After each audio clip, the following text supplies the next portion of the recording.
Hi guys, welcome back. Scatlink here, and we're off for more of the Legend of Zelda Twilight Princess. In the last episode, we slid down the mountain, and after going back to Kakariko Graveyard to learn a sword skill known as the, well, in the game, the jump strike, which I like to call it the critical jump. And we also entered this mansion, the Snow Peak Ruins, and met Yeti and Yeta, which were telling us where to find the key to their bedroom.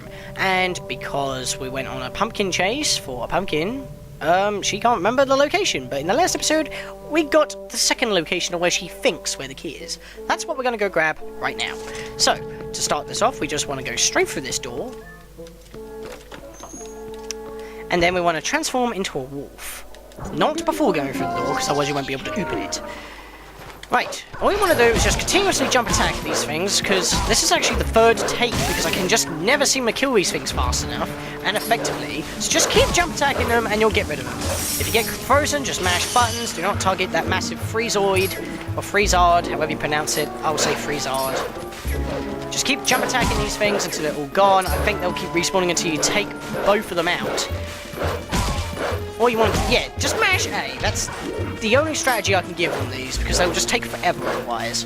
The one-shot field thing that you would normally use for the Twilight Beasts can one-shot these enemies. It's just really a real pain just to get them in the field. So just keep jump attacking until they're dead. That's just the only strategy I can suggest. Come on! These things wind me up. Seriously, it's my third time. This is the third attempt at recording this, and they just take forever to kill. Anyway, after taking all those bloody things out, so I don't have to deal with them later on, I want to transform again and leave this room for later, because we can't do anything about that Freezard. I want to go into this room, and we want to go equip our bombs, because we want to reach that cannon over there, and I'll get into the cannon mechanics in a minute. So, equipping our bombs. I want to know if arrows can affect these things. They have got eyes on them. Nope, it just bounces them back. That's terrible. Okay, you want to have your normal bombs equipped for this, or water bombs. I'm not too sure if they both work, but all I want to do is spin. There we go. Take you out as well. That was really quick and efficient, so I'm improving every take of this, but I don't want to be doing this all day. I don't like redoing bits. Okay, chuck this at you, because that one-shot you.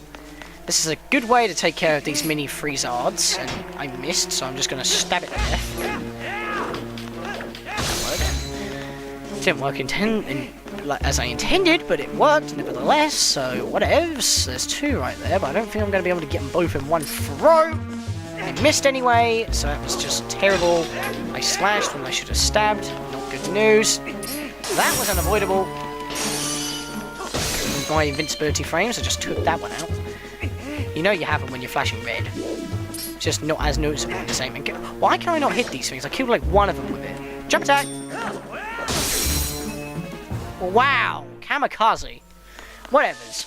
When it comes to these cannons, if you do not know the instructions, you can read this scripture on the wall right here. But I know how to operate these things. What you gotta do is put in the cannonball, and then you want to turn it left and right by grabbing these sides. You can't pull, I don't think. You have to push them. Hence why there's two handles on both sides. Once you've loaded your cannon and you've angled your cannon, I think it only moves at 90 degrees, you want to put in a bomb, because that is your actual fuse, and boom! The cannonball gets launched, the bomb is used up, and, well, you smash through the ice walls. You can't smash them all because of certain angles and the way that they are placed, but going through here will give you replacement bombs if you're running low. It's a good idea to get this first. But I already had max bombs, so I didn't really need it. But because I have the extra big bomb bags, I don't really need to worry. Plus I've got water bombs as well, so I'm all well and dandy. Now let me just see if I'm correct on assuming that these can only go at a 90-degree angle. I'm not pressing forward. Yep, they only go at 90-degree angles, so you can't get those ice walls. But we will soon, don't worry. Because if you're OCD like that and you have to take out every wall, you can, and there are some things behind some walls that we can't smash right now. I mean, look at that. We smashed only half of that last wall. That's because it was two separate walls, and this bit we cannot break yet. So, you want to remember that. Going in here is pretty much a dead end, and there's not really much point coming in here. You can actually skip this room, but because of 100% sake, I'm coming through this room. Now, I'm going to equip my claw shot here and just take you out by pushing you off the edge. And the ice keys right here, just make sure they don't touch you, just punch them out of the aerial claw shot as well. You can take shortcuts like this, it's not as risky because you need to do it, because if you touch these white bits of the rafters, you're going to slip, and I do not know how that there is a bottomless pit here, because it's the first floor of the temple, and we're on solid ground, and we're on like the ground floor, so why we've got rafters on a first floor room, I have no clue why, but I didn't design the game, so I can't really complain. We want to open this chest because we get the nice and handy dandy compass that if you didn't know how to progress, you will be requiring this. But this is completely skippable.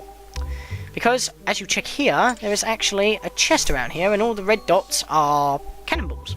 That red chest right there is actually the small key needed to get into that room with those red dots. That is, like, this room here, where those 2 cannonballs are, so, yeah. If you knew where that chest was, you can skip this room completely. Because all there is just pretty much the compass, and this chest contains 20 rupees, if I'm sure. Yes, I am. Awesome stuffs, and, well, now you can either kill yourself, which I wouldn't recommend, because it's just gonna make you take damage, because they put a nice handy claw shot target here, which is nice and blue to fit the theme. So you can just get through it without taking any damage at all. And we just phased through a cannonball right there, and I lost one of my headphone pieces, so I just want to put that back in my ear. Okay. Wow, even the back slice favors me. One reason why I hate this dungeon, sometimes I cannot figure out the puzzles and I may get lost because we have to keep going backwards and forwards to find this one boss key. Second, almost all the enemies in this dungeon wind me up and are deadly to the touch. Most notably all the ice enemies, because they just won't leave me alone. And I killed all of you! There was no need for you to respawn. And, wow, I took that out pretty quick. I guess the Master Sword's the best weapon of choice. But they move so fast, it's probably not even worth it. Let's see if I'm going to experiment here. Maybe it's better to fight these in Ocarina of Time style. Leave them, wait for them to leave themselves open and then hit them.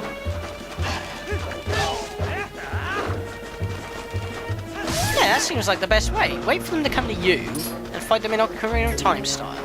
Or Majora's Mask style, however you want to go. Because it's pretty much the same mechanics. Come on, noob! You jumped right over me. Hey, you know what? I'm going to charge here. Come at me, bro. Stand off! Oh, right through the air! I am amazing. Okay, now we want to transform to a wolf again. Activate our sensors, and you can see that there is the chest right under here, but you don't see it popping out of the ground. Obviously, like I said... Wait, we can still dig? Apparently so. There we go. And after digging twice, we want to retransform once again, or revert, if that's the correct term, which it is. I don't know why I said retransform. You get the small key. Like I said, you could skip that one room with the compass and the 20 rupees, but if you're 100% like me, you want to go grab them. Okay, now we can open this door and get to the cannons that we need, but we can't bring them through the door. That's where this little mechanic comes in. You see this thing? See this thing? What it is a mechanism that allows you to take cannonballs from one room to the next, but only if they're there, of course. I want to jump up and pull this down so that this slot is facing our direction. I want to place the cannonball in, walk through this door again. This can be a bit monotonous if you need multiple cannonballs, or if you lose a cannonball you can use another one. And then, on the opposite side, you want to do the same thing, and it rolls the cannonball into this room. And there we go. Now, we want to bring it over to the cannon itself. And, yes, there's a lot of thick snow right here, so it could slow your progress. So slow. It's just like climbing. Yeah, for a dungeon that doesn't actually have any climbing, you have something else that makes you go slow. Typical, ain't it? They're a fan of Slow the Tortoise. Anyway, want to blow open this bit first. And then go check over there, because there's an item here. Doing so. Gets us some more bombs, in case you need them. Always a good idea to keep your bombs healthy, because it would be terrible if you didn't, and I do not want to push it that way. I want to smash my way through this wall first. Or can I not do that? No, I cannot do that. Okay, then. We'll just want to keep on pushing. Because this is the only way to take out the giant freezers. And that was stupid. Evacuate the area. I can't move, I can't even roll because I'm going way too slowly. Where's that cannonball? It's gone behind the chest. That's interesting. Okay, now what I should have done was put the cannonball back in there, because as you just saw, putting a bomb in doesn't do diddly dick. The bomb is your fuse, not the actual cannonball, which is why I initially thought. But just because you killed the giant freezer, doesn't mean it dies. It actually turns to 2 mini freezers, which just annoys me to hell, because that means you got to go kill them as well just to finish off the enemy. And that freezer got stuck in the door. Why do I keep bumping into glitches like that? Or just hit detection failure? Well, whatever. We've made it to the main room now, and you want to make sure that your rupee count is healthy, because this is quite a tough mini-boss. Just walk past this statue-like enemy. Same goes for this one. And hang on a minute! What's going on? Guess what? One of those statues wasn't a statue.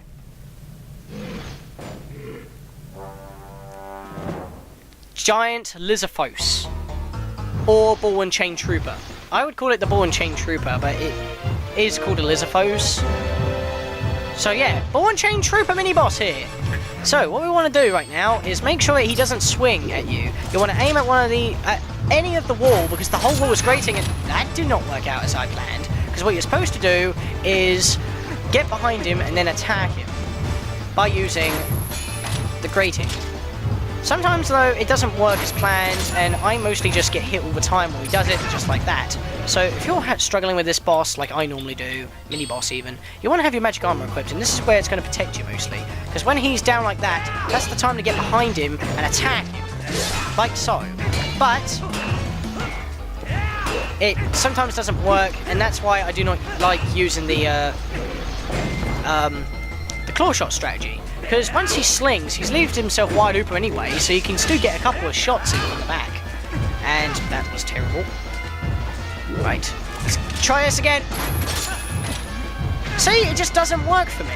The strategy that they intend just doesn't work for me. So I don't bother with it. I just go right behind them and stab them in the back while they're open. Keep my shield up, because at least then my rupees are getting down and I don't take as much damage. Wait for him to sling. Come on, sling, you moron. Fat lummox. Come on. Ah, face. Why are you not slinging now? He's onto my ploy. Maybe I have to be at a certain distance.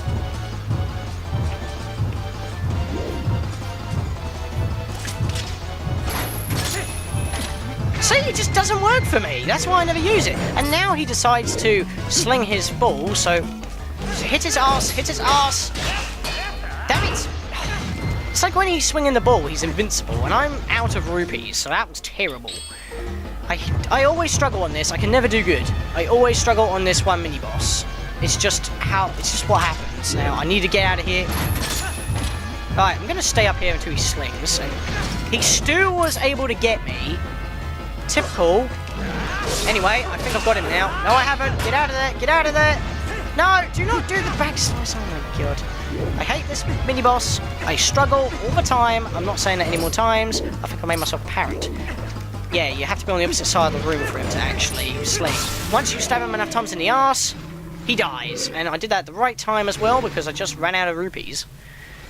That's my strategy. Just wait until he slings, then try and roll behind him. The claw shot strategy doesn't work, which I've actually tried. And that's the intended way for you to do it as well.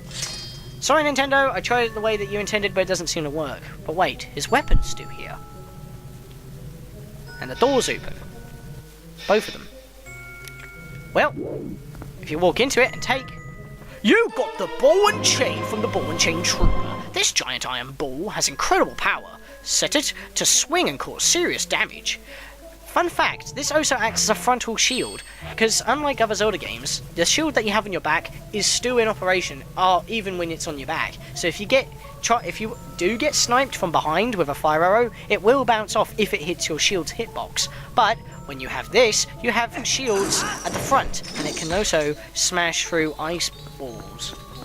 This is the main item of this dungeon, and it's a pretty good one at that.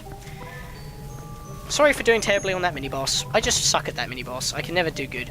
And, well, oh no you don't. You're not pulling that same trick on me. You can use this to smash the things as well. Oh, watch out for these ice bubbles as well, because that could be terrible. And even though you broke the rubble, I think you can break the rubble itself. Yep, there you can. You can even break the barrels. You can break almost everything in this. You pretty much have a wrecking ball on you. And I like how that you can just walk around without it weighing you down. But as soon as you take it out, Link struggles to even walk with it. And the screen always wobbles a little, the controller rumbles a little every time. But it's such an awesome weapon, and this can save you a lot of time. And if you need to aim while hitting enemies to protect yourself, hold the button. You come into this aiming mode where you're swinging the ball round and round and round, and then you can let go of it and swing. It's amazing. A good item to have. And guess what? We've got not the boss key. We've got a wheel of Orden goat cheese. This cheese is made from milk from Orden goats. Link's face is disappointed. You could tell. Oh, food again? Yeah, I had a bad feeling about this. She didn't seem very sure of herself. Oh well, let's head back and hope she had some other brilliant idea. Well, now that we're 2/3 through this dungeon... well, I would like to say that, but really we're only halfway through. I mean, look, we still got 2 floors to cover. Even though that the 3rd and final floor is pretty much just the boss room, so I guess we are halfway through. Not 2/3. But once we got the wrecking ball, we can explore a lot of other stuff. I mean, we don't even need to use the cannons anymore, and they were just introduced. So it seems kind of a waste, as I kind of like the cannon mechanic, but we're already halfway through the dungeon. They couldn't use it as much often anyway. But as you can see here, I just opened a massive shortcut back to this little area, which is technically classified as a separate room now. We're getting assaulted by ice stalfos. I don't know if that's the official name, that's what I just called them. Where am I being assaulted from? I can't see them. And, oh god. Get out of this. Get out of the thick snow. Get out of the thick snow. I can't move. Anyway, this is the way I would normally like to go when I'm going through this area. Just because that I can walk through here and smash this wall out of the way. Opening this shortcut. So you have to go into a wolf, move into the other room, go into a human and open the door. And at least then we can give the wheel of Orden goat cheese to Mr. Yeti boy. And this puzzle's now doable as well. So we might do that in a minute. I mean, I was planning to just get one part of this dungeon done and do something else and... oh no, end the video after I got like one of the fake boss key pieces. But yeah. Anyway, we wanna... why am I going up here? I haven't given it to him yet. Needs more punch! What? Good smell! You have? Poor! Perfect ingredient. Plop! Just plops it in. Little more time on fire, it become gourmet super. Taste! Now, this is pretty much one of the most glorified red potions of this game. I say that because that's exactly what it is. You put the superb soup in your bottle. It smells quite cheesy. You replenishes 8 hearts, once again doubling the effect, or quadrupling the effect of the most basic simple soup. But no matter what, it is pretty much just a clone of the red potion once again, or red chew jelly. It recovers 8 hearts, which I do actually need. So I'm going to drink this up and then put another load in my bowl, because you can't upgrade this potion brew anymore. Not the best healing item, but because you can only get it in this one area, I classify it as a must-have item in my inventory. So I've got Fairy Tears, another Fairy Tears, an automatic red potion, and a special red potion. Pretty awesome, and I don't know why I went out of my menu there. I had to go back into it and put my Iron Ball back on, but whatevs. Because once we do this, we're pretty much got free reign. But we still will have a target. Let's talk to Yeta. I think I remember, we put key in nearby rooms, so no forgetting, huh? How do I forget? Embarrassing, huh? Yeah, nearby room. It's on the 2nd floor at the very top. I don't think she understands the concept of nearby. Place marked by symbol, huh? So yeah, we gotta go all the way to the back of the 2nd floor. That's just terrible. And we still got this floor to finish off. So we'll do that in this episode as well. It must be, huh? You looking for me. And the last door opens, allowing us to get into the last room of this area. But before we do that, I want to go back through this way. we want to go clear out some of these useless chests, which I actually do need now because I've hardly got any money whatsoever. Because, wait a minute, am I doing this correctly? Yes, I am, because going through here, you actually notice that there are some statues here. It is a mansion, so of course it's going to have some kind of good stuff. Smashing that gives you a 100 rupee pickup. Yeah, a lot of money. That's giving us a chest right there and a little nick in the wall. Smash this one, and it gives us absolutely nothing. Smashing that one gives us nothing again. This will give us another chest, I think. No, it's the next one. But that one did give us a Poe, so there's 2 Poes in this room, not just one. Interesting? I think so. So what we want to do right now is transform and take this Poe out of the way. Second in this dungeon, second in this room. And I think it's also the last in this room, if I recall correctly. Taking soul. Got the Poe soul, bringing our total up to 42, I believe. Let me have a quick check. Yes, it is 42. We're pretty much almost done with the pose. We're like 2/3 of the way there. Grab this, get a red rupee that I actually do need because my rupee wallet is empty. That's what I normally save my money for up to this point because I suck at that mini boss. I keep saying. Sorry if I did a sloppy job, but this is just how I roll with that mini boss thing. I cannot even talk now. And well, I think we hear some chew jellies, but I don't think we can do anything with them. I'm just making sure I haven't missed anything around here. I don't think I have, because there's nothing actually missing here. Let's go through this door that we were going to go through in the first area. When we were first here, even. Brings us to this room, but it brings us to a separate part of this room. Doesn't look like we can get across, does it? Is there anything behind there that we can smash? I don't think so. Well, this room's a mystery. Can Midna get us over there with her special power jump? No, she can't. She doesn't want us to. So we're gonna have to come back here later. Kinda sucks, don't it? It's kind of a bit of a troll move, considering that the door is open before you can do anything else, and you still have to move forward, so it's like, no, you have to go through this way. So yeah, this dungeon is quite linear. As you can tell by every door opening every time we get told on where to go. So, going into the door that has now been opened, it's more of a stairwell than anything else, but if you go through this door, which you're going to have to, because you need to bring in another cannonball, even though yeah, because I don't think there's a cannonball in that room. No, there isn't, so you have to go through here in order to bring in a cannonball. Now, there's a block blocking away, so you have to go through this way. Pushing, wait a minute, I was moving back, how did it move forward? I don't know, whatevers, that's not what concerns me. Because as you can see, that's where a little nick in the floor was, and that's where, how you know that you have to go through that way. Hang on a minute, did I actually climb up there before? I don't think I have, and I don't think you can go up there, because a giant freezer is blocking the way. I forgot to point that out, so if you got frozen, I'm sorry. A little bit forgetful, it's not my best dungeon, like I said, but at least I'm better than what I am in Lakebed Temple, and I can't pull this. Please give me the thing, thank you! Content sensitive button is not being content sensitive. That's how you even pronounce it. Action button, whatever.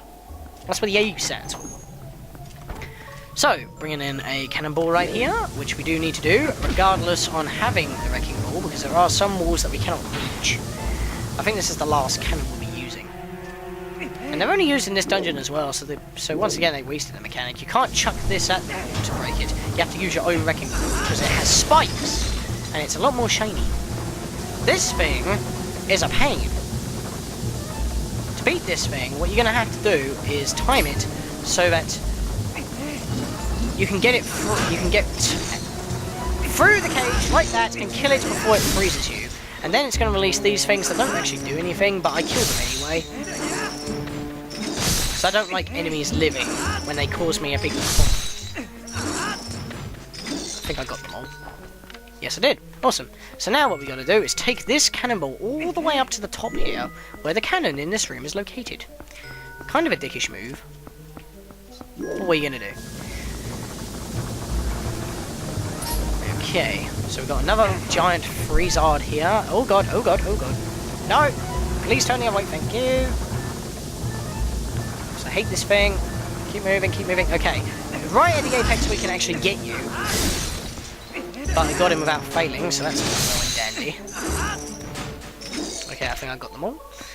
Go back for the cannonball once again. Kind of annoying and repetitive. I'm just beginning to sound repetitive just by saying that. Okay, where's the cannon then? I think it's... Wait. I think it's behind here. And I just made the cannonball go flying. Completely counterproductive. And I didn't know that could actually happen. I made it go... Can you launch it yourself then? Apparently you can.